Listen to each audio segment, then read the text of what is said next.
بسم اللہ الرحمن الرحیم رب اشرح لی صدری ویسر لی امری واحلل عقدۃ من لسانی یفقہوا قولی الحمد للہ الذی لا مانع لحکمہ ولا ناقض لقضائہ والصلاة والسلام على سید انبیائہ وسند اولیائہ واحبابہ المعارضین لأعدائہ اما بعد فاعوذ باللہ من الشیطان الرجیم بسم اللہ الرحمن الرحیم وَكُلًّا فَضَّلْنَا عَلَى الْعَالَمِينَ وَمِنْ آبَائِهِمْ وَذُرِّيَّاتِهِمْ وَإِخْوَانِهِمْ وَاجْتَبَيْنَاهُمْ وَهَدَيْنَاهُمْ إِلَى صِرَاطٍ مُّسْتَقِيمٍ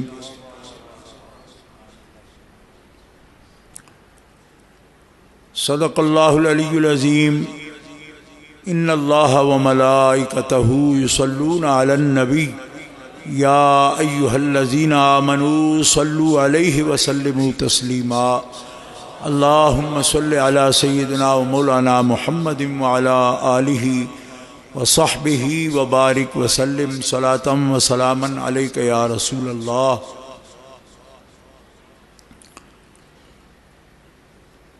اللہ تعالی جل جلالہ وعم نوالہ وآزم شانہ واتم برہانہ کی حمد و ثناء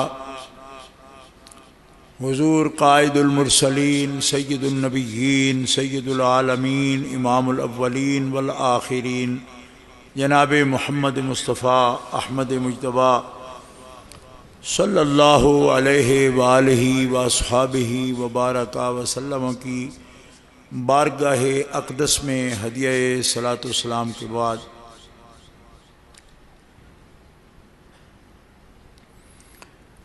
صدر گرامی قدر پیر طریقت رہبر شریعت جانشین امیر ملت حضرت قبلہ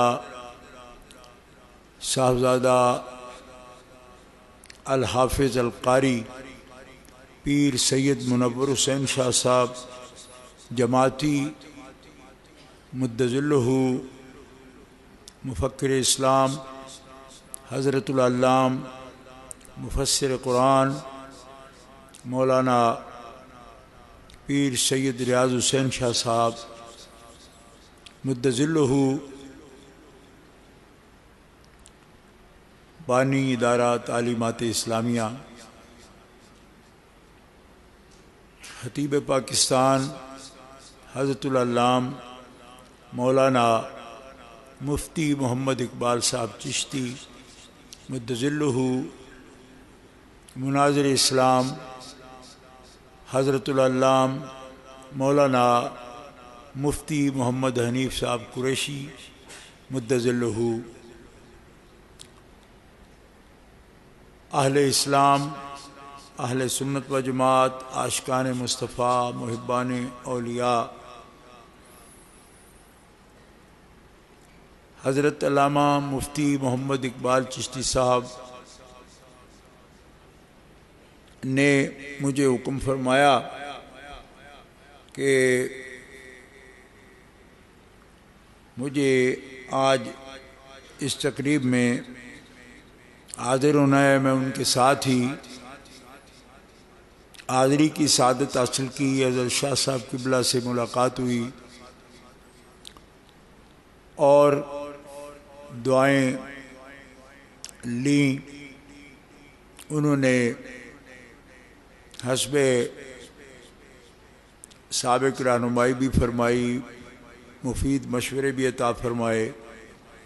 اللہ تعالیٰ ان کو صحت و سلامتی کے ساتھ دراز عمر عطا فرمائے، ان کے فیوض و برکات سے سب چاہنے والوں کو طلباء کرام کو مستفید فرمائے، اور ان کی ذات کو اللہ تعالیٰ دین کا ایک میٹھا چشمہ ان کی ذات کی صورت میں ہمیشہ اسی طرح سیراب کرتا رہے اور لوگ ان سے فیض پاتے رہے۔ گرامی قدر حاضرین، بہت ہی خوبصورت خطاب ہوئے اہل بیت اطہار علیہم الرضوان کے لیے، اور علماء کرام نے محبت کے ساتھ نذرانہ عقیدت پیش کیا۔ محترم جناب زبیب مسعود صاحب، انہوں نے بہت ہی خوبصورت کلام پیش کیا۔ اللہ تعالیٰ ان کے ذوق میں بھی اور برکتیں فرمائے۔ گرامی قدر حاضرین، تحریک عظمت آل و اصحاب رسول اس وقت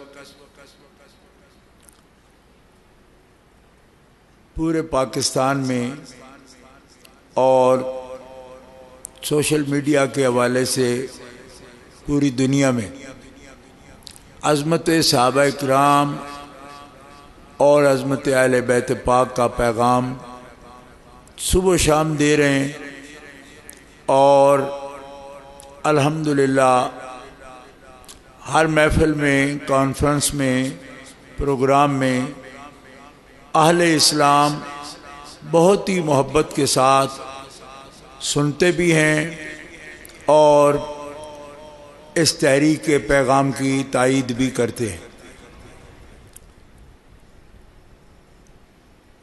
کچھ لوگ غلط فہمیوں کا شکار ہیں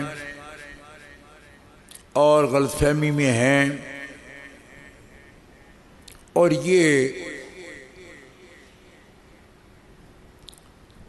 لوگوں کا اہل حق کا امتحان ہوتا ہے کہ کس طرح لوگ تفہیم دین میں غلطی کر جاتے ہیں اور پھر اس پر ڈٹ جاتے ہیں اور ایک فتنہ نیا جنم لیتا ہے۔ فتنہ کیوں جنم لیتا ہے؟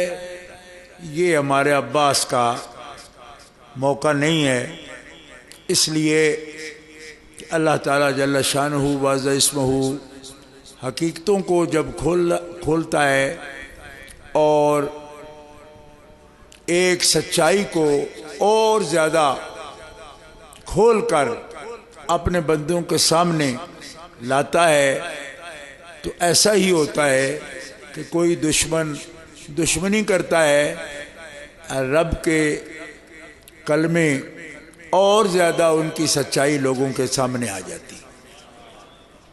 بظاہر وہ فتنہ ہوتا ہے بے ادبی کا، عداوت کا، دشمنی کا، لیکن وہ عداوت اور دشمنی سچے لوگوں کو بولنے پر مجبور کرتی ہے کہ ان کی دشمنی کے مقابلے میں تم آواز حق بلند کرو۔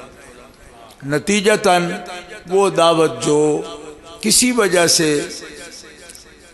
کچھ شاید کوئی لوگ اس میں سستی کا شکار ہوں، غفلت کا شکار ہوں، ان کی غفلت دور ہو جاتی ہے اور مسئلہ کھل کر سب کے سامنے آ جاتا ہے۔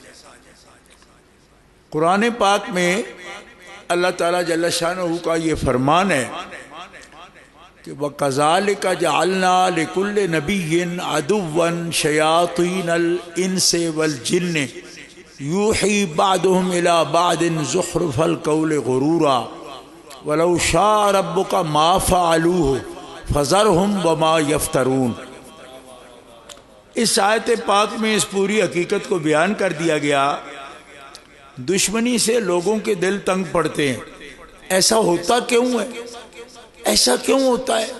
ہم تو بڑے پرسکون تھے اور اچانک یہ ایک نیا ایسا فتنہ پیدا ہو جاتا ہے اور آوازیں آتی ہیں دشمنی کی۔ اللہ تعالیٰ فرماتا ہے ہر نبی کے دشمن جو ہے جعلنا لکل نبی عدوا، ہم نے ہر نبی کا دشمن بنایا، پیدا کیا۔ دشمن بھی اپنی مرضی سے جنم نہیں لیتے. اگر رب کی یہ چاہت ہو نا کہ میری نبیوں کی مخالفت ہو ہی نہیں تو وہ کسی دشمن کو پیدا ہی نہ ہونے دے. آج بھی کسی دشمن کو طاقت نہیں کہ رب کی مرضی کے بغیر وہ عدم سے وجود میں آ جائے. آ ہی نہیں سکتا. لہذا اتنے لفظوں سے ہی آپ سمجھ جائیں گے کہ بات کیا ہے. دشمن فرمایا نہ ہو تو نبی کا فیضان حاصل کرنے والوں کا پتہ کیسے چلے کہ وہ دشمنی، عناد، بغض اور حسد کی اندھیریاں چل رہی ہیں، ان میں سے وہ ہدایت کا راستہ کیسے پا لیتے ہیں. اگر وہی ایک ہی جیسے کوئی میدان ہو اور ایک ہی اس میں سامنے ہستی موجود ہو اور وہی سچائی نور ہی نور ہو، ظلمت ہو ہی کوئی نہیں، تو پھر تلاش کرنے والوں کو اجر کس کا ملے، مقام کیسے حاصل ہو. تو کوشش ان کو کرنے پڑتی ہے، آزمائش ان کے لیے ہے کہ جو اہل حق ہیں. اب ڈھونڈ لو اور ان سب رکاوٹوں کو دور کرتے ہوئے تم حق کے ساتھ ہو جاؤ اور حق کا پرچم بلند کرو. اچھا، کئی بندے میں نے دیکھا کہ وہ تنگ پڑھ کے پتہ ہے کیا کہتے ہیں، یہ اختلاف ہوتا ہے، کیوں ہوتا ہے، ختم ہونا چاہیے، وحدت ہونی چاہیے، ایک ہونا چاہیے، یوں ہونا چاہیے. میں نے کہا آپ یہ سوچتے ہیں نا، اللہ تعالیٰ کیا فرماتا ہے؟ اللہ فرماتا ہے لا یزالون مختلفین الا من رحم ربک ولذالک خلقہم وتمت کلمۃ ربک لأملأن جہنم من الجنۃ والناس اجمعین. جو تم کہتے ہو اگر اختلاف ختم ہو جائیں اور سارے نیک ہو جائیں تو پھر مجھ سے پوچھو میں نے جہنم بنایا کس کے لیے؟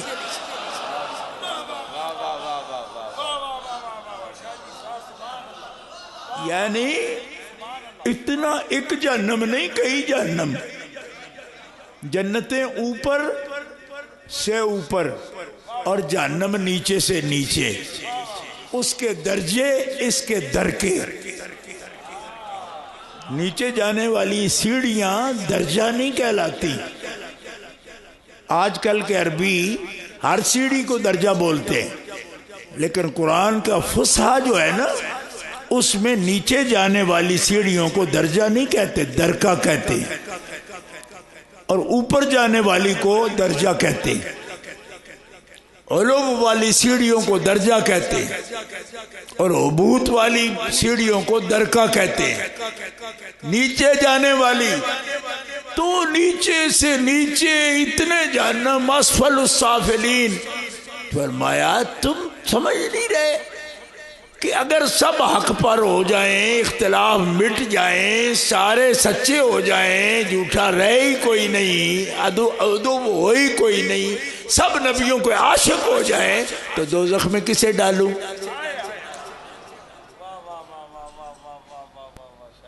دوزخ میں ڈالوں گا نا، اور بھروں گا بالکل بھر. لام لا انا کا مطلب ہوتا ہے میں خالی کوئی کونا بھی نہیں چھوڑوں گا، اچھی طرح بھروں گا، تہ جما کے بھروں گا اس کو. لام لا انا، اور ضرور بھی ضرور بھروں گا. تو دشمن ہوگا ہی نہیں میرے نبی کا تو دوزخ کسے بھیجوں گا؟ اور سجنا نے کوشش ہی کچھ نہ کی تھی، تکلیف ہی کوئی نہ اٹھائی، تو پھر جنت کے داخلے کا تو سامان ہو گیا کیونکہ من گئے، اور درجے پر کیسے چڑھیں گے اگر مخالفتیں نہ اٹھائیں گے؟ تو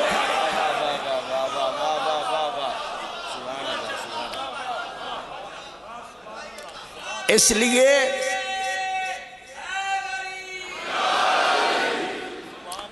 لیے ضرورت سے زیادہ پریشان ہونے کی ضرورت نہیں. بعض لوگ ضرورت سے زیادہ ڈپریسڈ ہو جاتے ہیں، ہائے کی بنے دا کچھ نہیں بنے دا. ہوش نال صرف اپنی پوزیشن دیکھو کہ تسی کھڑے کتھے ہو.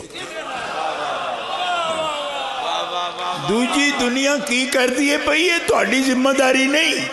تہاڈی ذمہ داری یہ وے کہ جنیا جتھے کھڑا ہے اپنی جگہ دیکھ، موقع تے محل دیکھ. کیوں کہ میں ہر ایک واسطے کھڑے ہونے دی جگہ بنائی.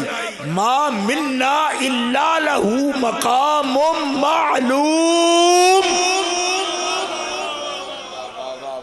ہر ایک کا مقام بھی خاص ہے، جگہ بھی خاص ہے اور مقام معلوم ہے. تمہیں جائزہ یہ لینا ہے کہ جہاں ہم کھڑے ہیں یہ سچوں والی جگہ ہے جس ہم کھڑے ہیں، سچائی کے ساتھ کھڑے ہیں. ہم جہاں کھڑے ہیں ہم قرآن والے ہیں. ہم کون ہیں؟ کیا شیطان کے زخرف اور زخارف ان کے پاس ساتھ ہے یا وہی پاک کے ساتھ ہے؟ اگر آپ کو سمجھ آتی ہے اور یقیناً آتی ہے، شاہ صاحب کی سمجھ لیتے ہیں تو وہ تو ہمارے سینئر ہیں. جب ان کی سمجھ آتی ہے آپ کو تو پھر آپ کو سمجھنا مشکل نہیں ہوگا کہ قرآن کے ساتھ ہے. اور کبھی کسی کو سمجھ آئے میں تو پڑھا ہوا نہیں قرآن پڑھا نہیں ہوں، بمشکل لفظ پڑھتا ہوں. اور اکثر ہمارے پاکستان میں جو قرآن پڑھے ہوئے لوگوں کا تناسب ہے بڑا کم ہے. تو کہیں گے جی ہم تو صرف وضو کر کے انگلی پھیر کے ہی تلاوت کر لیتے ہیں، منہ سے ادا بھی نہیں کر سکتے درست طریقے سے. تو پھر وہ قرآن سے کیا سیکھ سکتے ہیں جب قرآن کی سمجھ ہی نہیں آئی، پڑھ ہی نہیں سکتے. تو نبی علیہ السلام نے ایک بڑا اعلیٰ انتظام کر دیا سمجھنے کا، بغیر پڑھے بھی سمجھ جاؤ گے. وہ کیسے؟ فرمایا قرآن وہاں ہوگا جہاں علی ہوگا.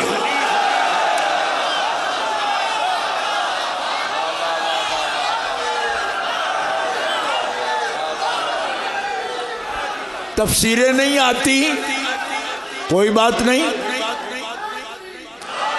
تلاوت نہیں آتی کوئی بات نہیں، تجوید نہیں آتی کوئی بات نہیں، قواعد نہیں آتے کوئی بات نہیں، مخارج کا پتہ نہیں کوئی بات نہیں.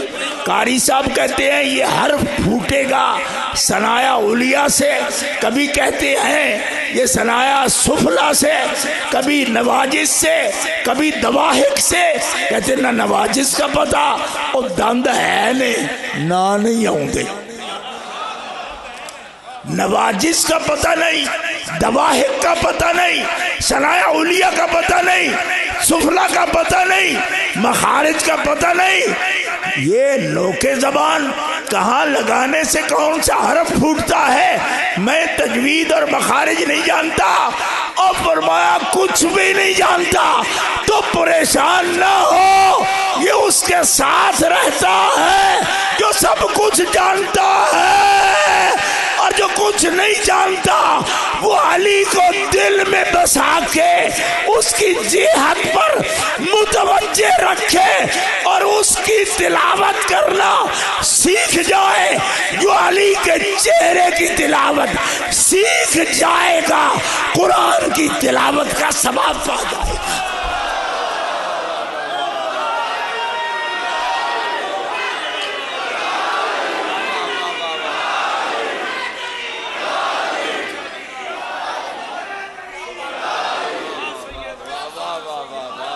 ابھی کچھ لوگ یہ کہتے ہیں کہ یہ دو چیزیں آپ نے بنا لی، ہم تو قرآن ہی مانتے ہیں، آپ یہ کیا کہتے ہیں؟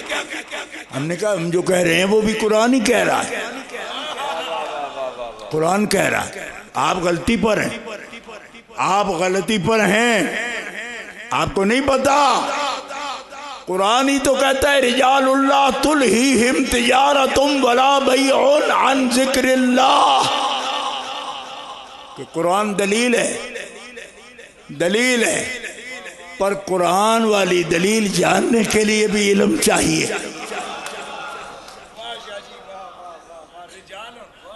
تو اس وقت فرمایا ایک قرآن یہ ہے اور ایک مجسم قرآن ہے۔ مجسم قرآن کون ہے؟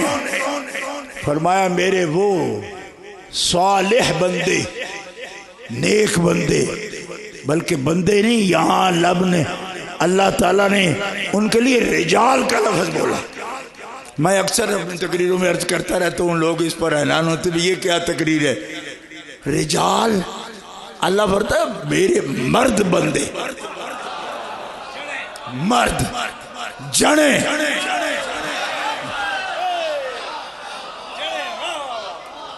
اب جنے کی بھی بڑی باس ہے، آپ سمجھے جنا وہ ہے جس کی 2 3 4 شادیاں بھگتا سکے، وہ جنا ہے۔ فرمایا وہ بھی جنا نہیں ہے، چاہے اس کا ٹبر ٹیر بہت ہو، بڑے اولاد ہو۔ یہاں جو رجال اللہ تلہیہم تجارتم ولا بیع عن ذکر اللہ ہے نا، یہاں یہ جنے کی تعریف یہ نہیں ہے کہ جو شادیاں متعدد ہوں اور بچے بھی ہوں اس کے، یہ نہیں۔ یہ تو ہماری پورے پاکستان کی دیواروں پر اشتہار لکھے ہوتے ہیں کہ یہ مرد ہوتا ہے، یہاں نہیں ہوتا، اس کی بات ہی نہیں ہو رہی۔ یہ مرد کون ہے؟ فرمایا یہ مرد وہ ہوتا ہے، یہ مرد وہ ہے کہ ساری دنیا کا مال اس کو پیش کر کے، اس کو اقتدار پیش کر کے، ہر بڑے سے بڑا مرتبہ اس کے لیے آفر کر کے، بلکہ اس کے دروازے پہ لا کر رکھ دو، ہر لالچ اس کے قدم چاہو کہ راہ ہدایت سے ہٹ جائیں، وہ نہیں ہٹتا، سر کٹ کے اس کے نیزے پہ چڑھ جائے۔ فرمایا یہ جو سامنے نیزے پہ جس کا سر دیکھتے ہو نا، یہ خدا کا مرد بندہ ہے، یہ شیر خدا کا بیٹا ہے۔ پیار سے کہو سبحان اللہ۔ یہ ہوتے ہیں مرد۔ مرد یہ نہیں کہ خام خواہ ڈنڈ بیٹھ کے نکالتے رہیں، ساری زندگی پیچا پوئی نہ، نہیں سمجھائی؟ اندر ہی گھر مشین رکھ کے کہن جی ہم تو اتنے میل بھاگے ہیں، تو میں کہا فائدہ کی، جنگل میں مور ناچا کس نے دیکھا؟ اندر ہی بھاگ رہے ہیں۔ کہا اس بھاگنے کا مطلب نہیں ہے پیڑ وچ دوپہر کا سورج، تتی ریت، ایک طرف سب نعمتوں کی آفر، اور صرف گل کی کہ جو جیسا نظام ہے ہمارا نرا ہاں کر، اقتدار میں شریک کھاتا بن۔ آج وہ باتیں کرتے ہیں یزید کی حمایت کی، جو بتا رہے ہیں کہ ان جیسے ہوتے تو مننے بھی مننے، اور ہر یزید کے یہ حامی ہیں اب بھی۔ پہلے ایک ڈاکٹر صاحب ہوتے تھے بڑے موٹے آنے والے، وہ ٹی وی پہ بھی اکثر درس دیتے تھے، انہوں نے پہلے یہ بات کر دی امام علی مقام کے بارے میں، اور پھر ایک اس ملک کے بادشاہ بنے، ان کی شورا کے وہ ممبر بن گئے۔ کراچی میں ایک تاج محل ہوٹل ہے، اس کے اندر وہ مجھے مل گئے، تو میں نے کہا آپ نے تنقید کی تھی اس ہستی پر جنہوں نے یزید کے سامنے انکار کیا تھا، اور اب آپ جمہوریت کے خلاف ایک نظام میں شورا کے ممبر بن گئے ہیں، اور وہ بھی منتخب نہیں، نامزد۔ آپ نے اپنی اصلیت بتا دی کہ یزید کو آپ جیسے چاہیے تھے، حسین جیسا نہیں چاہیے.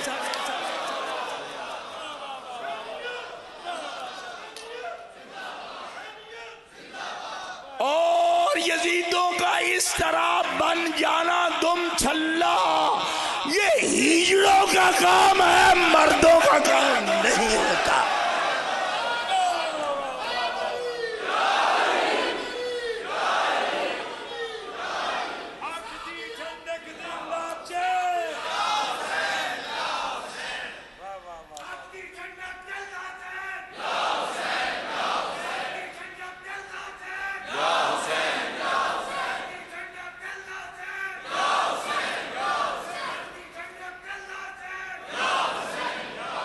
دوستو، آج بھی لوگ جس نظام کے حامی ہیں ان کی مجبوری ہے، ان کی مجبوری ہے. ہاں کیوں؟ ان کی اپنی حیثیت ہی کوئی نہیں. بڑے بڑے دفتر ہیں ان کے. راوی روڈ پر میں جاتا ہوں نا تو 10 منزلہ دفتر ہے ایک پروفیسر صاحب کا، راوی روڈ پہ نیازی چوک کے ساتھ. جب بھی زبان کھولتے ہیں نا تو ملوکیت کی حمایت کرتے ہیں. میں نے کہا تہاڈا قصور نہیں، کیونکہ آپ تے تہاڈے منہ تے تھکڑا بھی کسی نو پسند نہیں. کیوں کہ بندے دے بن بھی تہاڈے منہ نالوں سونے ہوندے نے. آپ جو کچھ ہو ملوکیت کی پیداوار ہو. از ابتدا تا انتہا آپ کے پلے دوانی بھی نہیں ہے، نہ ہنر ہے، نہ علم ہے، نہ کوئی اخلاقیات ہیں. تو جس کا ضابطہ صرف یہ ہو کہ چونکہ انہوں نے پالا تو ہم اس کا حق ادا کر رہے ہیں، تو آپ تو ملوکیت کی حمایت کر رہے ہو. آپ جو چیمپئن بنے پھرتے ہو نا، یہ ہمیں سمجھ ہے، لیکن یاد رکھو علی والے، حسین والے، ملوکیت ہو یا اس سے بھی بڑی کوئی بلا آ جائے، حسین والے اصول پر جان دیتے ہیں، وہ سچائی پر کھڑے ہوتے ہیں. اور کیوں؟ فرمایا کائنات کا کوئی بزنس، کوئی کھیل، کوئی لذت جنہیں اللہ کی یاد بھلا نہ سکے وہ خدا کے مرد بندے ہوتے ہیں. اور مرد بندوں کو شاہ مردوں، شیر یزداں، قوت پروردگار، لا فتح الا علی، لا سیف الا ذوالفقار. یہ اصول ہیں علی والوں کے. کربلا سمجھ نہیں آتی، آج بھی کہتے ہمارا دل کرتا ہے یزید کی. میں نے کہا تمہارے مفتیوں کی رحیم یار خان میں لڑنے لگی ہوتی تھی. ایک ملک آتا تھا نا رحیم یار خان میں، مفتیوں نے 80 سال کے بڈھے ملک سے اپنی 14 سالہ لڑکیوں کی شادیاں کرائیں. جو لوگ سرائکی علاقے کے ہیں ان کو پتہ ہے اس بات کا، میں الزام نہیں لگا رہا، اس کی تحقیق کر لے جو کرنا چاہتا ہے. قوم کی بیٹیاں صرف نہیں، ان کو کتنا مال چاہیے، اپنی بیٹیاں. اور یہ بھی پتا ہوتا تھا کہ 2 یا 4 راتوں کے بعد یہ ان کو آباد بھی نہیں رکھیں گے. اور اگر میں نام گنواؤں ان کے، آپ کانوں کے ہاتھ لگائیں گے کہ کیسے کیسے مفتی ہیں یہ. تو یہ آج بھی یزید دے سورے نے سارے. یہ بات یاد رکھنا، اس دور میں ہوتے ہیں تو اس کی راتوں کے چراغ ہوتے. یہ اس سے زیادہ نہیں کہتا میں کچھ. یہ آج بھی اسی، جس کا اصول کوئی نہیں وہ کیا کرے گا، اور جس کا اصول زندہ ہو اس کی بہو بیٹیاں. انہوں نے تو ظلم کیا لیکن نہ ان کی عزت پہ حرف آیا نہ آ سکتا تھا. کیوں؟ اس غیور آل نبی کی مخدرات کے خطبے غیرت و عزت کے آج بھی پورے عالم میں گونج رہے ہیں. یزید بھی مٹ گیا اور یزیدیت پر بھی آج تک غیور مرد لانتے کر رہے ہیں اور کرتے رہیں گے.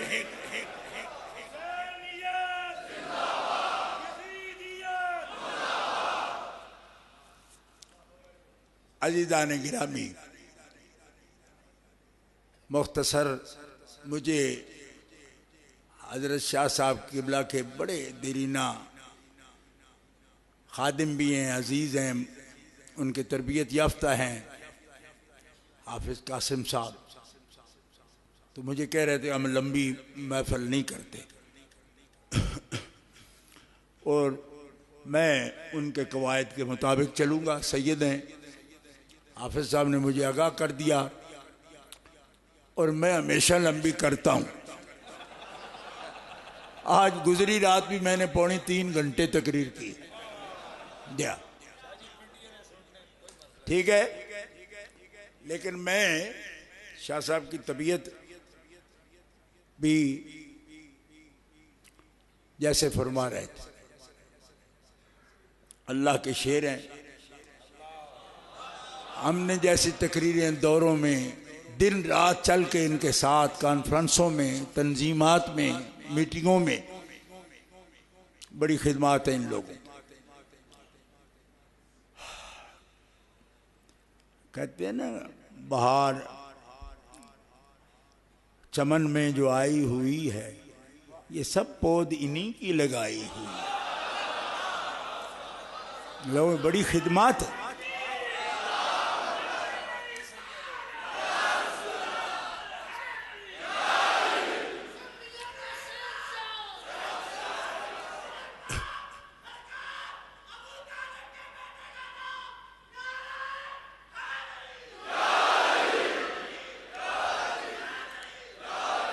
مولانا روم نے ایک بچے کی مثال لکھی ہے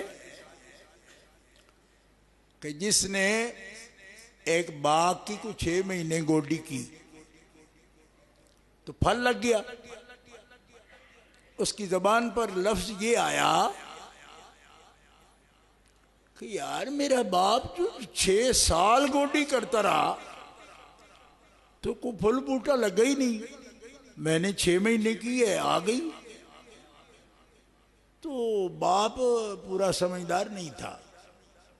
مولانا روم نے فرمایا وہ بیوقوفا، یہ تیرے 6 مہینے کی گوڈی سے اس پر پھل نہیں آ گیا، باپ کے 6 سال اس میں شامل ہیں.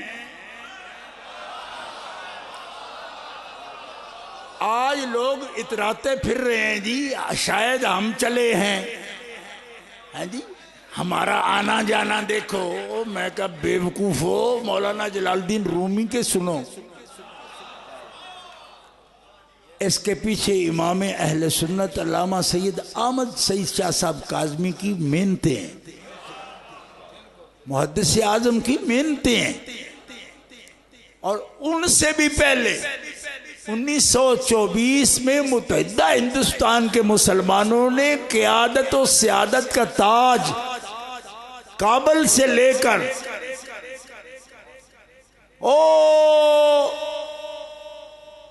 تامل ناڈو تک، یہ تھا ہندوستان.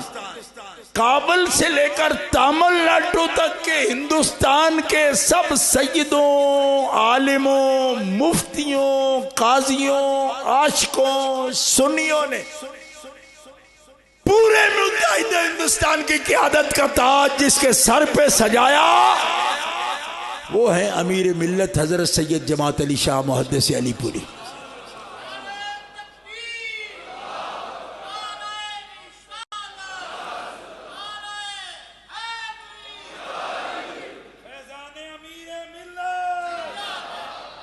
ان کے جانشین آپ کے سامنے تشریف فرما ہے.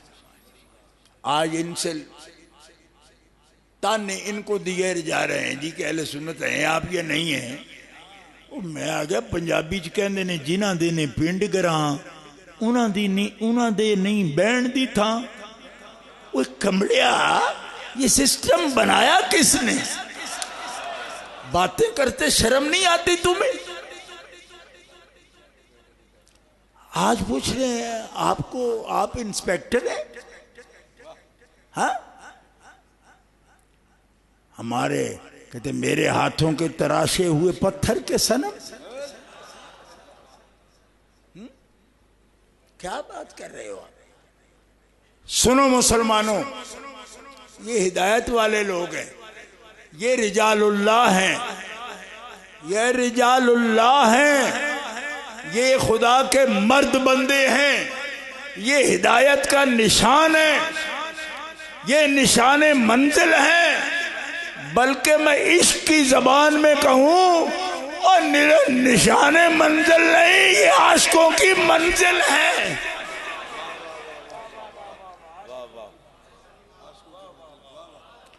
اور پھر سنو امت کو کیا حکم ہے اور امت کے مقتدا کو کیا، ہمارے آقا کریم کو کیا حکم ہو رہا ہے. فرمایا یہ انبیاء کرام کی جماعت ہے، ان کے نام ذکر کیے گئے ہیں. 3 آیتیں پچھلے جان سے میں نے تلاوت کی نا، اس سے پہلی جو آیات ہیں ان میں نام ذکر، 17 نام ہیں انبیاء کرام علیہ السلام کے. یہ میرا موضوع ہے، میلاد پر بھی یہ بیان کرتا ہوں، محرم شریف میں بھی بیان کرتا ہوں. جن لوگوں کو تقریر سنتے رہتے ہیں ان کو پتہ ہے، اس کے ارد گرد ہی میں تقریر کرتا ہوں. اب میں حکم یہ سنا رہا ہوں آپ کے سامنے قرآن کا کہ وَكُلًّا فَضَّلْنَا عَلَى الْعَالَمِينَ. یہ سب کے سب جن کا ذکر ہوا، کہاں سے؟ نوح علیہ السلام سے لے کر ابراہیم علیہ السلام سے لے کر کے آخر عیسیٰ علیہ السلام تک نام گنیں اجمال کے ساتھ.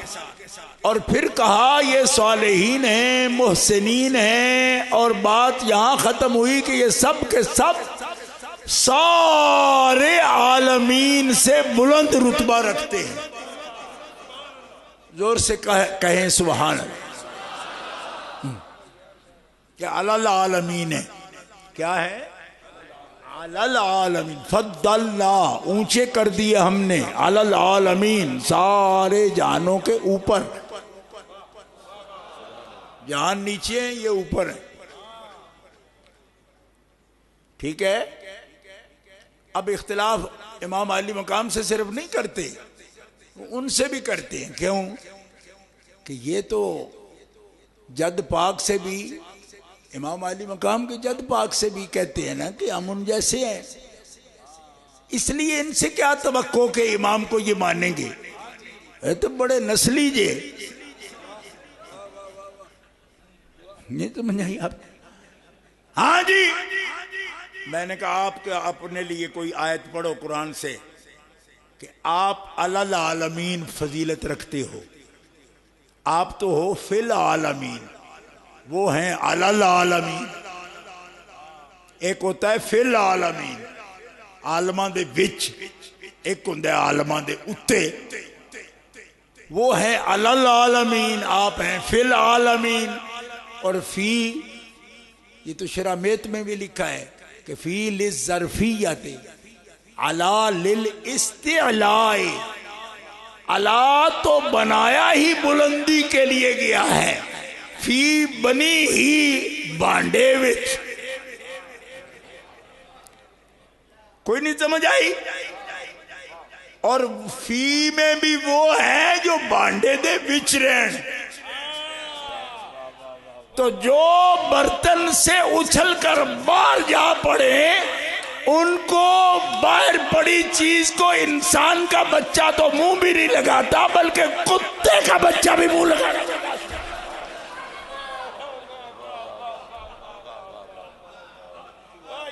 تو برتن سے نکل گئے ہو تم، برتن میں رہتے پھر بھی تم اس قابل ہو.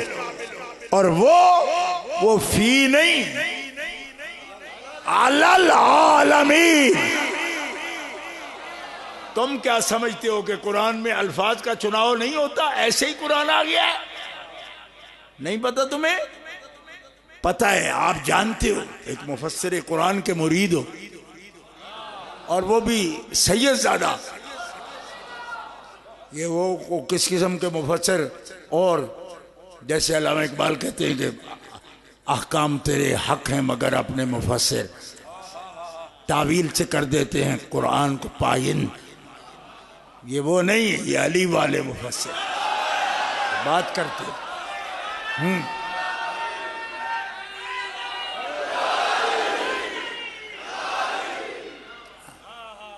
یہ فرق ہوتا ہے تھوڑی. یہ بھائی ہمیں سند ملی ہوئی ہے. میں کہ کیا سند ملی ہے تمہیں؟ ہے تمہاری کتابیں جب حیران ہیں. اسی شہر میں بیٹھ کے کسی نے املا کی تھی بلغت الحیران.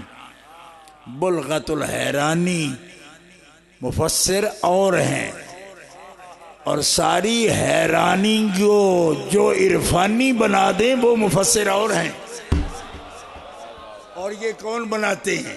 یہ وہ بناتے ہیں جو صرف تفسیر ہی نہیں جانتے، اسرار بھی جانتے ہیں.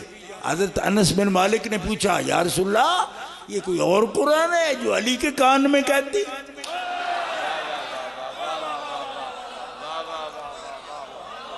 جو ان سے بات کرتے ہیں وہ کوئی اور قرآن ہے؟ فرمایا نا، قرآن اور ہے ہی نہیں، قرآن یہی ہے. پر انس ہر بات تو پوچھتا ہے، اور کچھ باتیں سب کو بتانے کی نہیں. کیوں؟ اس لیے وہ اسرار ہیں، اور اسرار کا حامل کوئی ہوتا ہے. سب کو نہیں بات. میں ان سے جو بات کرتا ہوں وہ ان سے کرتا ہوں. لوگوں کو بھی شک تھا، پوچھتے حضرت مولا پاک سے پوچھتے آپ کے پاس کوئی قرآن اور ہے؟ فرمایا قرآن وہی ہے جو تم پڑھ رہے ہو، فہم اور ہے، حکمت اور ہے جو مصطفیٰ مجھے بتاتے. کیوں کہ قرآن صرف الکتاب تو وہ پڑھاتے نہیں، الحکمہ بھی پڑھاتے تھے. اور الحکمہ اس کا دعویٰ کسی نے نہیں کیا، جنہوں نے کیا یہ کیا. ابی ابن کعب سے بھی جا کے پوچھا کہ بڑے اقرا ہو، سب سے بڑے قاری. حضرت عبداللہ ابن عباس قرآن سیکھتے تھے ان سے تلاوت قرآن. باہر جا کر بیٹھ کے دروازے کے، جب حضرت ابی باہر آئے نا، دیکھا حضرت عبداللہ بیٹھے ہیں. فرمایا عبداللہ آپ کب آئے؟ فرمایا کافی دیر ہو گئی. تو ان کا دروازہ کھٹکھٹاتے کسی کو بات ہے، آپ آواز دے دیتے میں آپ اہل بیت ہو، میں اندر بیٹھا ہوں اور آپ انتظار باہر کر رہے ہیں. فرمایا نہیں، ہم اہل بیت کو جو قرآن کا فہم ہے نا، ہم استاد کو نہ آواز دیتے ہیں نہ دروازہ کھٹکھٹاتے ہیں، ہم انتظار کرتے ہیں. تو بھائی کھڑے ہو گئے ہاتھ باندھ کر کے. اچھا مجھے تو نہیں پتا، مجھے پتا نہیں، میں قاری ہوں. اور قاری بھی ایم اے نہیں، سب سے بڑا قاری. ہاں بڑا مجود تکڑا. ہاں اب وہ بات کرنے کا وقت نہیں جو میں آپ کو بتاؤں کہ کہاں تک قاری تھے وہ. ہاں کیونکہ میں تقریر ختم کرنا چاہتا ہوں. اب میں طیارہ لینڈ کر رہا ہوں، لیکن اترتے اترتے جو تھوڑی گیس نکالے گا تو وہ بھی ایسے اچانک تو نہیں نا. میں لینڈنگ کے وقت تو آپ کو پتا ہے نا گوں گوں کرتا ہے، وہ اس طرح کی ہوگی. اچھا جی، تو میں عرض کر رہا ہوں کہ فرمایا اچھا مجھے تو نہیں پتا، وہ آیت پڑھیے جس میں یہ حکم ہے. فرمایا حضرت عبداللہ ابن عباس پڑھنے لگے. فرمایا وہی آیت ہے استاد جی، وَلَوْ أَنَّهُمْ صَبَرُوا حَتَّى تَخْرُجَ إِلَيْهِمْ لَكَانَ خَيْرًا لَهُمْ. یہ پورے صحیح فہم کے اور آداب جاننے والے لوگ نہیں جو ینادونک من ورائے الحجرات اکثرهم لا یاکلون. ان کے لیے اچھا ہوتا صبر کرتے، بیٹھ کر انتظار کرتے، محبوب مرضی سے آتے. لکان خیر اللہم، ان کے لیے بہتر ہوتا. ابی ابن کعب نے ہاتھ جوڑ دیے، یہ تو حضور کے لیے ہے. فرمایا اب سنو استاد جی، میں قرات پڑھتا ہوں آپ سے، تفسیر پڑھتا ہوں مولا مرتضیٰ سے، اور مولا مرتضیٰ فرماتے ہیں قرآن کا استاد قوم میں نبی کا قائم مقام ہوتا ہے، لہذا جو آداب امت نبی کے کرے گی وہ ایک طالب علم استاد کو نبی کی جگہ پہ استاد مانتے ہوئے آداب کرے گا۔ لہذا نبی صلی اللہ علیہ وسلم پڑھاتے، ہم ادب کرتے وہی۔ آپ کی ڈیوٹی قرآن پڑھانے کی کس نے لگائی؟ کہا حضور نے، نبی علیہ السلام نے۔ تو فرمایا جس نے آپ کو امر کیا ہم ان کا ادب آپ کے لیے کریں گے، یہ میرے تفسیر کے استاد مولا مرتضیٰ مدینۃ العلم کے باب نے مجھے بتایا ہے۔ ہم استادوں کو ادب کرتے ہیں دل سے، ٹیچر نہیں سمجھتے، نہ پروفیسر سمجھتے ہیں، نہ ان کو کبھی کاپی ماری ہے، نہ کبھی کتاب اچھالی ہے، لیکن کچھ لوگوں کو ذوق ہے کتابیں اچھالنے کا۔ یہ کہیں اور سے سیکھے ہیں، مولا مرتضیٰ کے مکتب کے جو پڑھے ہیں وہ تو استاد کو بہت اونچا مرتبہ دے کر ادب کرتے ہیں۔ مسئلہ ضمنی بھی سمجھ آ سکتا ہے اگر دھیان ہو تو۔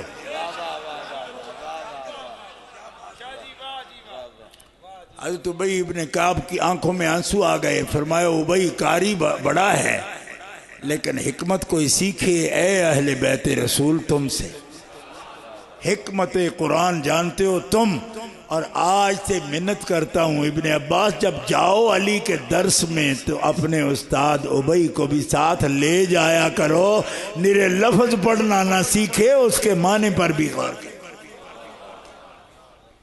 دوستو وہ بلند ہیں سارے جہانوں سے، اور گفتگو ختم۔ اب آپ نے سمجھنا ہے، صرف میں نے کم بات کرنی ہے۔ لوگوں کو تو اس بات کی بھی سمجھ نہیں آئی کہ وہ 18,000 عالم سے اوپر ہیں، العالمین سے اوپر ہیں، تو جن کو ان کی سمجھ نہیں آئی اولادوں کی کیا سمجھ آئے گی؟ پھر کہتے ہیں جی اہل بیت کوئی رائل فیملی ہے۔ میں کو رائل فیملی کیا ہوتی ہے؟ رائل فیملی کے تو صبح و شام کارنامے چھپتے ہیں۔ رائل فیملیاں تو کہلاتی رائل فیملیاں، ان میں رائل کیا ہے؟ کچھ بھی نہیں۔ ہاں، اور یہ اس کی فیملی ہے کہ جس کے غلاموں کو کہہ دیا گیا کرہ الیکم الکفر والفسوق والعصیان اولئک هم الراشدون۔ او بدبختہ شقیہ، تمہیں اگر سمجھ نہیں آتی تو سمجھ، جس نبی محترم کے حلقہ صحبت میں بیٹھے ہوئے کفر کو ناپسند کریں، فسوق کو بھی ناپسند کریں، عصیان کو بھی ناپسند کریں، اور ان کو یہ کہا جائے اولئک هم الراشدون، اور یہ لیاقت و قابلیت و اہلیت کی بھی بات نہیں، فضلا من اللہ و نعمہ، یہ صرف تمہاری اہلیت کی بھی بات نہیں۔ کیوں؟ اس لیے کہ نبی رحمت کی مجلس میں جو آئے وہ فضل کا مستحق ہو جاتا ہے، اور یہ فضل ہے رب کا کہ رب نے تمہاری طبیعتوں کو ہی مزاج قرآن پر بنا دیا۔ ابھی آپ کو سمجھ نہیں آئی؟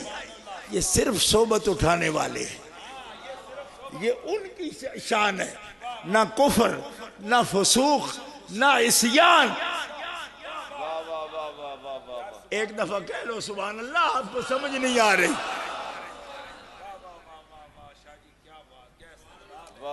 اب سمجھ آئی گئی؟ یہ صرف صحبت میں بیٹھے ہیں، صرف صحبت میں بیٹھے ہیں۔ کفر ناپسند ہے ان کو، کفر ان کو ناپسند ہے، گناہ بھی ان کو ناپسند ہے، فسق بھی ناپسند ہے. اتنا پاکیزہ مزاج، ہدایت یافتہ، کس وجہ سے؟ فرمائی اس وجہ سے کہ بیٹھے کس کے پاس ہیں. آج کوئی گھمکوڑ شریف کا مرید ہوتا ہے، کوئی موڑے شریف کا مرید ہوتا ہے، کوئی شرکپور شریف کا مرید ہوتا ہے، تو ہمارے بابے کہتے رہتے ہیں بھائی کیوں نہ انجدہ ہوئے. میں کہ کیوں ہوئے اخی انہاں کول جی بیٹھا ہے، ایدی تاجت بھی قضا نہیں ہوئی کدی نے، کدی اکھ چاہ کے کدی غیر مرمہ نو تکیا بھی نہیں. کیوں؟ یہ بابیاں کول بیٹھا ہے. تے رب آخر ہے بابیاں کول 15ویں صدی 14ویں میں جڑا بوے او دی اکھ غیر تے جاندی نہیں. یعنی ان کے رنگ میں جو رنگا ہے بابا، اس بابے کی مجلس میں بیٹھے ہوئے کو لوگ اتنا اعتماد رکھتے ہیں. کیوں نہ ہو بھائی، آخر اس کے پاس بیٹھا ہے. فرمایا صدیق صدیق کیوں نہ ہو، یہ کس کے پاس بیٹھا ہے؟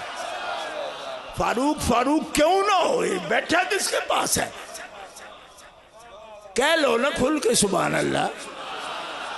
یہ کہنا کا مقام ہے اور ڈیوٹی ہے، نبی علیہ السلام کی ڈیوٹی ہے. ایک بندہ مجھے کہنے لگا کیا ضروری ہے کہ وہ ستھرے ہوں، پاکیزہ ہوں؟ میں کہ ضروری ہے. کہ کیوں؟ میں نے کہا اللہ نے فرمایا میں نے نبی بھیجا ہی ستھرا کرنے کے لیے. یزکیہم یزکیہم، یہ یزکی کا فاعل کون ہے؟ یہ تزکیہ کون کرے گا؟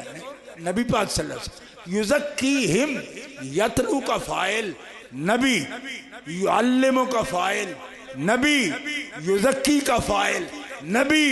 نبی بھیجا اس لیے گیا کہ جو تیرے پاس آئیں چھٹ چھٹ کے کونوں خدروں سے بھی پلیتی نکال دینا، ستھرے کر دینا، ستھرے کر دینا، کثافت نکال دینا، نفاست ڈال دینا، کفر کے آثار بھی ہو تو مٹا دینا، توحید کے انوار سے چمکا دینا، نظر میں رکھنا. نہیں سمجھ آئی؟ وَاصْبِرْ نَفْسَكَ مَعَ الَّذِينَ يَدْعُونَ رَبَّهُمْ بِالْغَدَاةِ وَالْعَشِيِّ يُرِيدُونَ وَجْهَهُ وَلَا تَعْدُ عَيْنَاكَ عَنْهُمْ تُرِيدُ زِينَةَ الْحَيَاةِ الدُّنْيَا وَلَا تُطِعْ مَنْ أَغْفَلْنَا قَلْبَهُ عَنْ ذِكْرِنَا وَاتَّبَعَ هَوَاهُ وَكَانَ أَمْرُهُ فُرُطًا. ادھر ادھر نگاہ نہیں کرنا حبیب، نگاہ ان پہ رکھ اور نظر جما کے رکھ.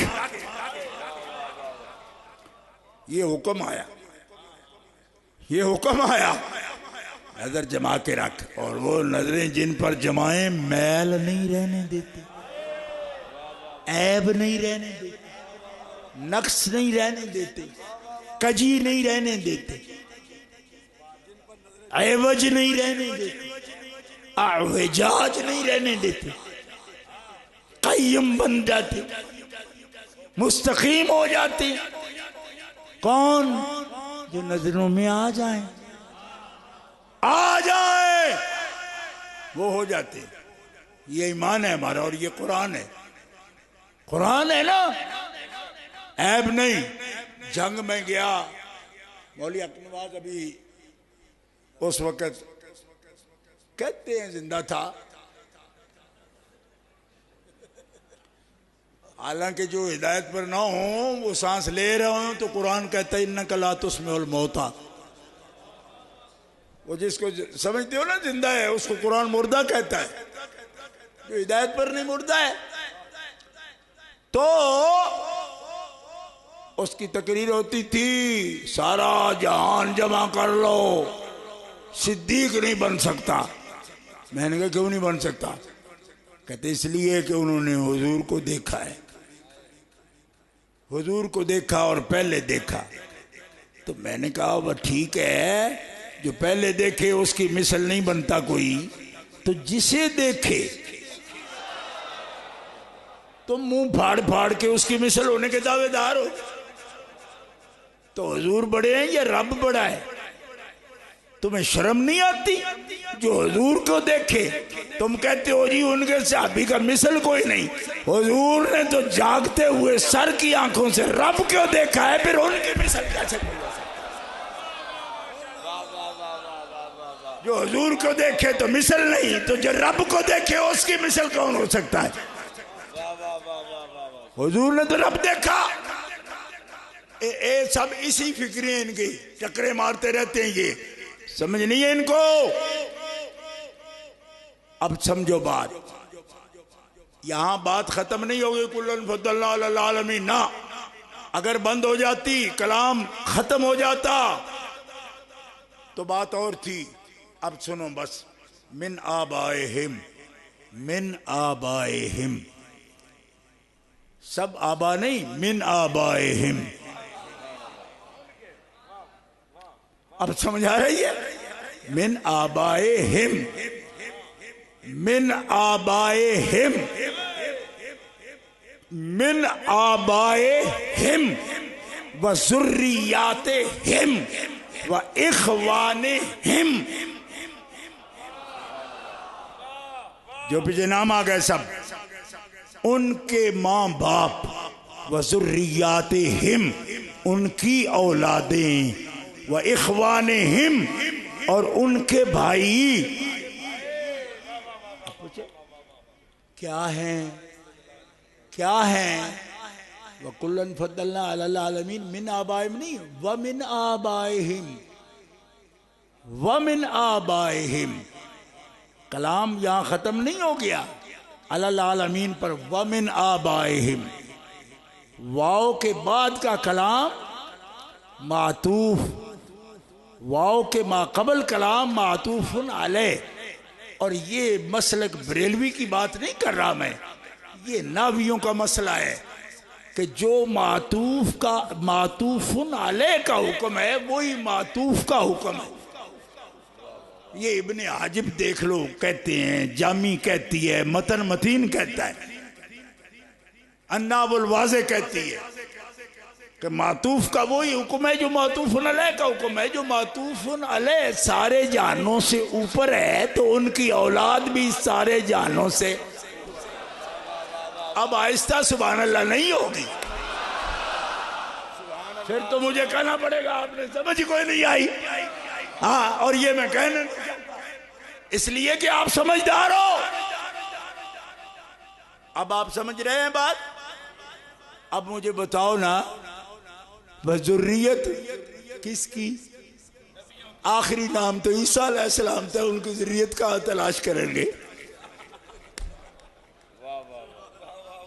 وَزَكَرِيَّا وَيَحْيَا وَعِيسَىٰ وَإِلْيَاسَ كُلٌّ مِّنَ الصَّالِحِينَ وَإِسْمَاعِيلَ وَالْيَسَعَ وَيُونُسَ وَلُوطًا وَكُلًّا فَضَّلْنَا عَلَى الْعَالَمِينَ. وَمِنْ آبَائِهِمْ وَذُرِّيَّاتِهِمْ وَإِخْوَانِهِمْ. اب کس کس کا بھائی میں تلاش کر کے دوں؟ صرف نبیوں کے سلطان کا بھائی بتا دو. نعرہ تکبیر، نعرہ رسالت، نعرہ حیدری، نعرہ حیدری. عظمت و شان صحابہ، عظمت و شان اہل بیت. میں راجہ بازار والے بھائیوں کی بات نہیں کر رہا، میں اس بھائی کی بات کرتا ہوں کہ جس کو محمد الرسول اللہ کہیں، یا علی انت اخی فی الدنیا والآخرہ. تو دنیا میں بھی محمد کا بھائی ہے، سر حشر بھی محمد کا بھائی ہے، اور جنت المعلی میں بھی اور جنت علیہ میں بھی تو محمد کا بھائی ہے.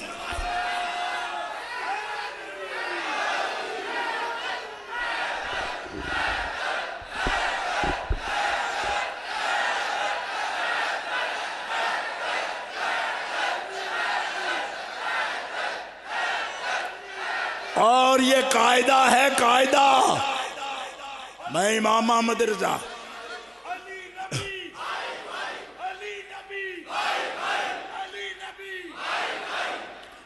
میں امام محمد رضا ہمارے مقتدیٰ پیشوا استاذ ہیں، لیکن ان کی بات نہیں کر رہا. کیوں؟ چیلنج ہو جائے گا کہ وہ تو تمہارا ہے.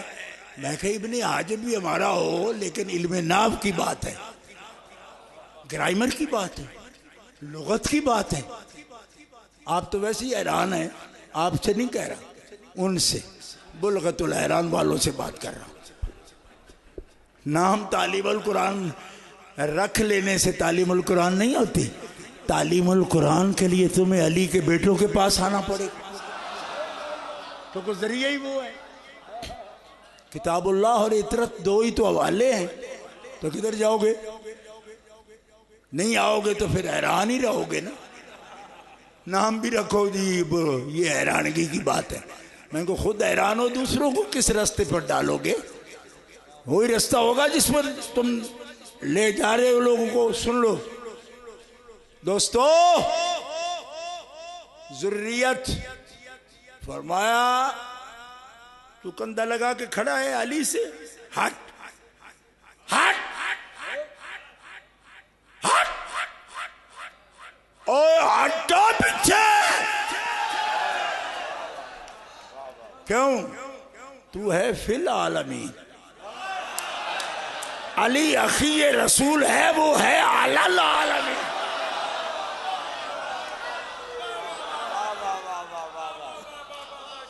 اوے تو یزید اور حسین کا تقابل کرتا ہے، یزید حسین کا تقابل تو کرتا ہے. اوے تیرا دماغ ہے یا سارے شہر کا گٹر ہے حرامی؟ تو ان کا تقابل کر رہا ہے. حسین ذریت محمد کا تاجدار. حضرت انس پوچھتے ہیں آل تو اور بھی ہے، ذریت اور بھی ہے، اہل بیت تو اور بھی ہے جن پہ صدقے حرام کیے ہیں. آل جعفر بھی ہے، آل عقیل بھی ہے، آل عباس بھی ہے، بن عبد المطلب. مگر پاک محبوب یہ بتاؤ سب سے زیادہ محبوب کون ہے آپ کا؟ فرمایا الحسن والحسین. ذریت کا مصداق اول، وہ جو حبیب کا محبوب ہے. اور تو تقابل حسین کا یزید سے کرائے گا؟ اوہ تیرے جیسے کروڑوں فی العالمین دھکے کھاتے پھریں گے، اور حسین علی العالمین. ایک دفعہ زور سے کہو سبحان اللہ. کتنا اوپر بھائی، کتنا اوپر، کتنا اوپر، جس سے اوپر ہے ہی کچھ نہیں. کیوں؟ سن لو وہ جامع ترمذی میں حدیث، حضور فرماتے میرے مرتبے کو نبی اس طرح دیکھیں گے، جنت میں میرے درجے کو اس طرح دیکھیں گے جیسے زمین پر کھڑا بندہ آسمان کے ستارے دیکھتا ہے. انبیاء جنت میں حضور کے درجے کو ایسے دیکھتے.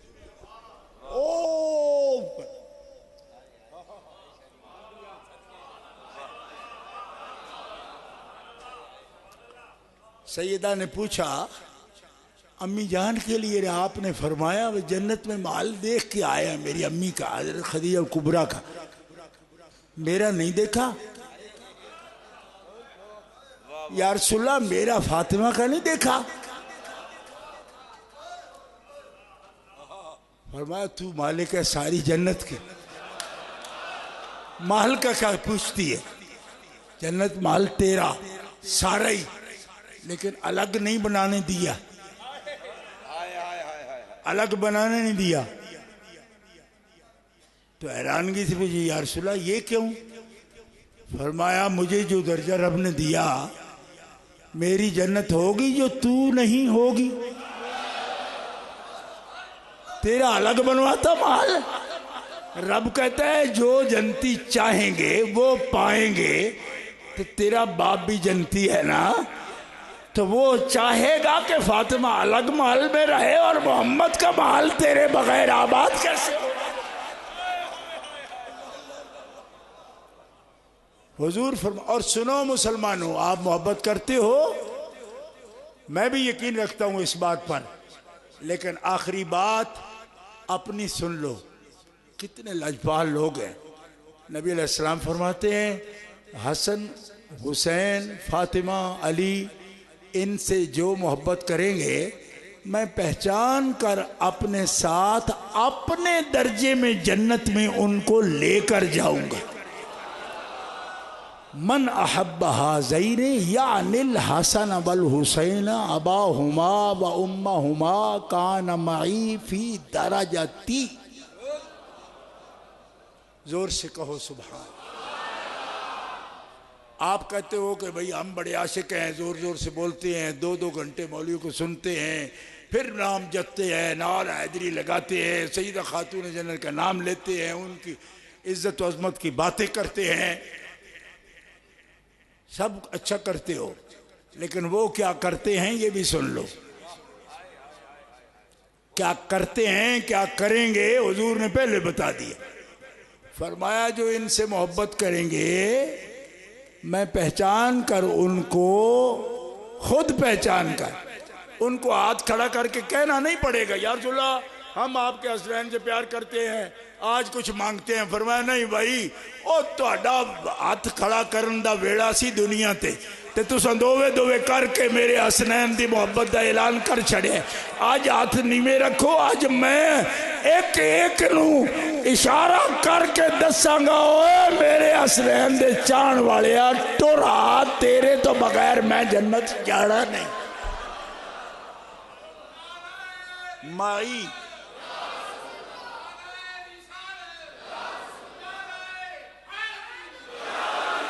سرگودا میں تقریر کر رہا تھا. وہاں اس گاؤں میں دیوبند کا فارغ ایک مولوی تھا. اس نے مجھے لکھا کہ یہ حدیث تم بیان کرو جامع ترمذی کی، لیکن اس کا مفہوم درست بیان کرو. کیوں؟ وہ درجہ تو حضور کا ہے، نبیوں سے بھی اوپر ہے. اگر حسنین کے چاہنے والا آج بھی کوئی ہوگا تو اس درجہ میں چلا جائے گا تو نبیوں کی تو توہین ہو جائے گی. کیوں؟ کہ وہ اس درجے کو اس طرح دیکھ رہے ہیں جس طرح زمین پر کھڑا آسمان کے ستارے دیکھتا ہے. تو پھر نبیوں سے یہ امتی جو حسنین کریمین کے عاشق ہیں اوپر چلے جائیں تو تم اچھی عزت کر رہے ہو. یہ کیا حدیث بیان کر رہے ہو؟ میں نے کہا حدیث کے لفظ دیکھ لو، چیک کر لو، سند دیکھ لو. کہتے وہ ٹھیک ہے، لیکن یہ مفہوم کیا ہے؟ تو میرے بزرگوں نے جو مجھے بتایا تھا میں نے اس کو بتایا. میں نے کہا دیکھو، بزرگ فرماتے تھے بادشاہ تخت پر بیٹھتا ہے، ٹھیک ہے، تخت پر بادشاہ بیٹھتا ہے اور ایک اس کا خادم ہے جو کچھ بھی نہیں ہے، نہ ممبر ہے، نہ وزیر ہے، نہ کچھ ہے. وہ بھی تخت پر چڑھ جاتا ہے اور پنکھا ہلاتا ہے بادشاہ کا. وزیر آگے بیٹھے غصہ نہیں کرتے کہ ہم تو منسٹر ہیں، یہ اوپر کدھر چڑھ گیا. کیونکہ وہ اتنا دماغ رکھتے ہیں کہ اپنی حیثیت سے نہیں چڑھا، غلام بن کے گیا ہے. میرے بزرگ رحمت اللہ علیہ حافظ الحدیث مجھے یہ بیان فرمائے لگے انبیاء جانتے ہیں درجہ ان کا نہیں، غلاموں کا درجہ تو محبوب کا ہے. اور محبوب بچوں اپنے اجزاء کے بنا اس گھر میں خوش نہیں رہتا. رب سے کہتا ہے میرا گھر ان کے بغیر کیسا. حسنین ہوں، فاطمہ ہوں، علی ہوں، اور وہ یہ کہتے ہیں کہ ہم ہوں اور وہ نہ ہوں. جو ہمارا نام لے لے کے جیے وہ نہ ہو مالکہ ہم کیسے رہیں گے. فرمایا فیہا ما تشتہی انفسکم، بولو چاہتے کیا ہو. کہا چاہتے یہ ہیں کہ جس نے سچی محبت کی ہے ہمارے ساتھ لاؤ. اعلان ہوتا ہے چاہنے والوں پنجتن پاک کے سب چلے آؤ، سب چلے آؤ. کیوں؟ انبیاء جانتے ہیں درجہ محبوب کا ہے. یہ چاہت میں آئے ہیں، غلام ہیں، اس لیے اہانت نہیں ہے، ان کو انعام ہے. اب آخر میں صرف یہ بات عرض کرتا ہوں کہ لوگوں کو گھمنڈ ہے بڑا، یہ لفظ اہل سنت کے مذہب میں جائز ہے، یہ بولا جا سکتا ہے، وہ بولا جا سکتا ہے. یہ بڑی طویل بات ہو چکی ہے، آپ پڑھ چکے ہیں، ہم اس کے جواب دے چکے ہیں. لیکن صرف ایک جملہ کہوں گا دیکھو کوئی عمل کر کے جو مقام پاتا ہے نا بندہ، اتنا تو وہ صرف قرب سے پاتے ہیں۔ ایک حدیث ہے، حضرت عثمان غنی رضی اللہ تعالیٰ نے 300 اونٹ پیش کیا غزوہ تبوک کے لیے، روم کے مقابلے کے لیے۔ روم سے مقابلہ تھا، یہ تبوک والا غزوہ ہوا نہیں، لیکن جو تیاری ہوئی اور گئے سرکار وہاں تک، یہ گئے رومیوں سے لڑائی کے لیے۔ ٹھیک ہے، بات سمجھ آ رہی؟ یہ غزوہ تبوک کی تیاری تھی۔ نبی علیہ السلام نے کیا فرمایا حضرت عثمان غنی سے؟ جب وہ دراہم دینار آپ نے پلٹے ہاتھوں پر تو کیا فرمایا؟ عثمان کو آج کے بعد کوئی عمل بھی ضرر نہیں دے گا، جو مرضی کر لے۔ یہ الفاظ ہے، میں نے کتنے مناظروں میں پیش کیے۔ کوئی عمل اس کو ضرر نہیں دے گا، جو مرضی کرے۔ میں نے اپنے والد گرامی سے یہ پوچھا، میں نے عرض کی جناب چھٹی ہے حضرت عثمان کو؟ یہ مفہوم ہے اس کا کہ آج کے بعد کوئی حلال حرام کسی چیز کے ان کو کوئی کنڈیشن، کوئی فرض، کوئی قاعدہ نہیں، یہ ہے؟ فرمانے لگے پگلے یہ نہیں ہے۔ تو میں نے کہا پھر کیا ہے؟ لفظ تو یہی ہے۔ فرمایا لفظ یہ نہیں ہے، فرمایا عثمان تمہیں کوئی عمل ضرر نہیں دے گا۔ اس کا مطلب یہ نہیں کہ جو مرضی کرتے پھرو، تمہارا گناہ نہیں ہوگا۔ فرمایا ضرر والا عمل تم سے ہو ہی نہیں پائے گا۔ کیوں؟ اس لیے کہ آج سے قدرت تمہیں خاص نگاہوں میں رکھے گی، معصوم نہیں ہے۔ تو کیا ایسی حفاظت بھی کسی کی ہوتی ہے وہ ضرر والا کام کر ہی نہ سکے؟ ہوتی ہے، ہوتی ہے۔ تو جو اونٹ 300 پیش کرے، ہماری جانیں ان کی عظمت پر قربان، لیکن اس سیدہ کے بارے میں کیا کہو گے جنہوں نے اونٹ پیش نہیں کیے؟ خود تھی وہاں، نانا جان خود تھے وہاں۔ جامع ترمذی میں، مشکات شریف میں، دلائل النبوہ میں حدیثیں کتنی موجود ہیں۔ تو حضور سے پوچھا یا رسول اللہ یہ کیا حال ہے؟ فرمایا میں ابھی آیا ہوں کربلا سے، اور یہ خون ہے میرے پاس شہیدوں کا۔ کچھ سمجھ آ رہی ہے؟ کہتے جی اس وقت اذیت ہونی تھی نا جب وہ ہوتے، تو میں کہا کب نہیں ہے؟ جامع ترمذی کس کے لیے ہے؟ ہیں وہ بھی ہیں، سیدہ بھی ہیں۔ تو پھر مجھے کہنے دو نا کہ اونٹ جتنے بھی ہوں اونٹ ہیں، اور بچے بچے ہیں، اور یہ خود ماں کون ہے؟ بدعۃ منی، جگر کا ٹکڑا ہے۔ اور یوں بھی نہیں کہ ہر بیٹی باپ کا جز ہوتی ہے۔ کہو ہاں ہوتی ہے۔ میں نے کہا جز ہوتی ہے، پر دل بھی ایسا ہو جیسے باپ کا، سیرت بھی ایسی جیسے باپ کی، باطن بھی ایسا جیسے باپ کا۔ یہ کوئی کروڑوں میں ایک ہوتی ہے، اور جیسی یہ ہیں ایسی تو ایک بھی نہیں۔ یہ کون کہہ رہا ہے؟ میں نہیں کہہ رہا، نہ یہ خطابت ہے، یہ سیدہ صدیقہ عائشہ کہہ رہی ہیں۔ ما رأیت احدا اشبہ برسول اللہ من فاطمہ ہدیا دلا سمتا مشیا کلاما، بولنے میں، چلنے میں، بیٹھنے میں، صورت میں، سیرت میں، باطن میں، دل کی فضا میں، فضائے قلب فاطمہ، فضائے قلب محمد ہے کوئی بیٹی ایسے تو پیش کر۔ نعرہ تکبیر، نعرہ رسالت، عظمت و شان خاتون جنت، عظمت و شان ملکہ قیامت، عظمت و شان مخدومہ کونین، عظمت و شان ام الحسنین۔ بس آخری جملہ ہے، داتا صاحب فرماتے ہیں ابو حنیفہ فنا فر رسول ہیں، اس لیے 9 لاکھ مسئلے کیے ہیں، غلطی نہیں کی۔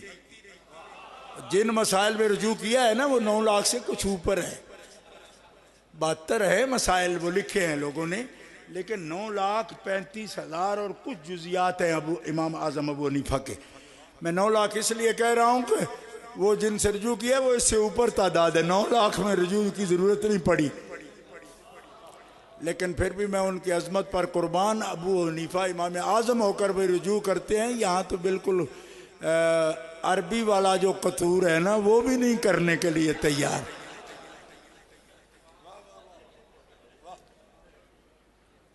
بات سمجھ آ رہی؟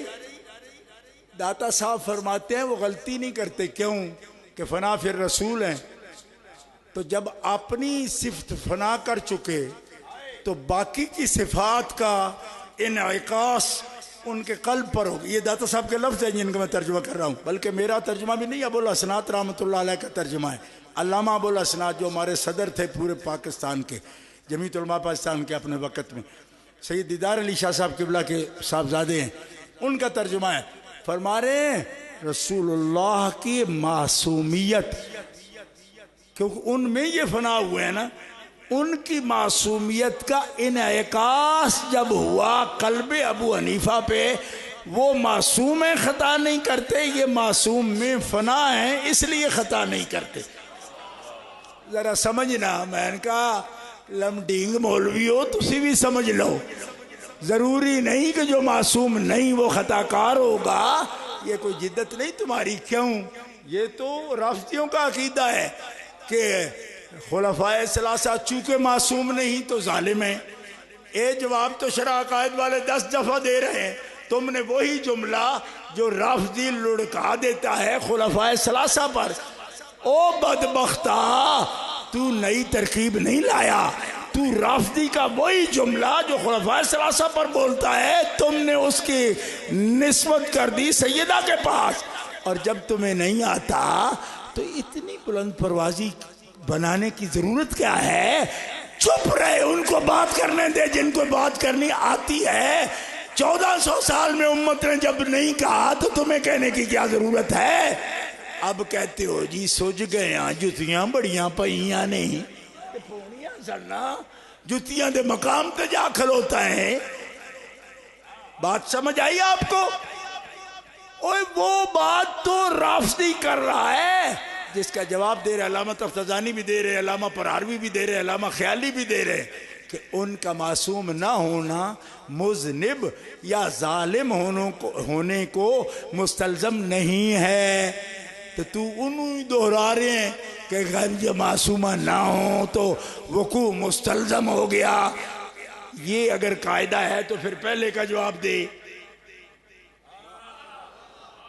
یہ تو رافضی قاعدہ بنا کے خلفائے ثلاثہ پر چڑھائی کر رہا ہے، اور تو نے وہی، اس کا مطلب ہے کہ تو ایک نیا آرڈر جاری کر رہا ہے، کسی نئے آرڈر کو فالو کر رہا ہے۔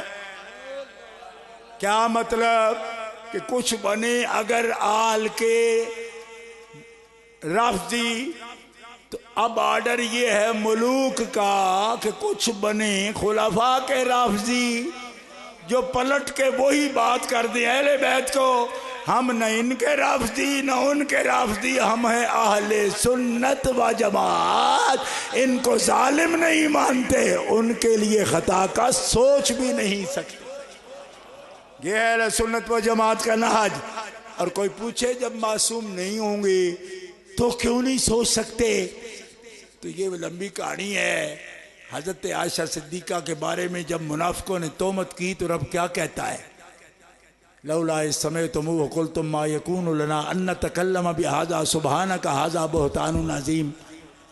اوہ معصومہ نہ بھی ہوں، معصوم کی زوجہ تو ہے نا، تو جوڑے بھی میں نے بنائے ہیں، تو جس کی عزت پر حرف آئے اور معصوم پر چلا جائے اس کو بھی میں منتخب نہ کرتا۔ اس لیے تم مومن ہو تو پھر سوچو بھی نہیں. کیوں؟ جن کے بارے میں سوچا بھی جا سکتا ہے ان کو میں حبیب کے پہلو میں بیٹھنے نہ دوں. حالانکہ ان کو اگر حبیب چھوڑ دے تو تعلق نہیں رہے گا، یہ قرآن کہتا ہے. تو جو زوجہ پسند نہیں کرتا ان کے لیے، جس کے لیے سوچا بھی جائے کہ وہ غلطی پر ہیں یا خطا پر ہیں، وہ ان کے اصل سے جو فرا ہوں، یہ ان کے اصول ہوں. تو سوچ جن کے پاس بیٹھنے والے فسوق نہیں کرتے، کمال ہو گئی. ان کے جگر کا ٹکڑا یہ تیرے لیے مشق نہیں بن سکتا. دلیل کوئی نہیں. رہ گیا نجدیوں کی نمک حلالی، تو وہ بھی اس طرح کر نہیں پاؤ گے، اس لیے کہ اہل بیت اطہار کو رب نے وہ مقبولیت دی ہے کہ ابھی تو لعنتیں تمہیں سنائی دیتی ہیں صرف اس جہان کی، جب بڑی گونج ہوگی تب اس سے بھی زیادہ لعنت پڑے گی. اور وہاں ادب کس کا ہوگا؟ تحیتہم یوم یلقونہ سلام وأعد لہم اجرا کریما. جو ان پاکوں کے پیچھے پیچھے آ رہے ہوں گے ان کے لیے آداب و سلام کی آوازیں چاروں طرف سے آ رہی ہوں گی. کیوں؟ اس دن سلام وقف ہوگا محمد و آل محمد اور ان کے سچے متبعین کے. اللہ تعالیٰ آپ کو سلامت رکھے اور اس جہان میں ہمارے عقیدوں ہمارے ایمان پر اللہ تعالیٰ ہمیں استقامت دے اور ادب والوں میں سے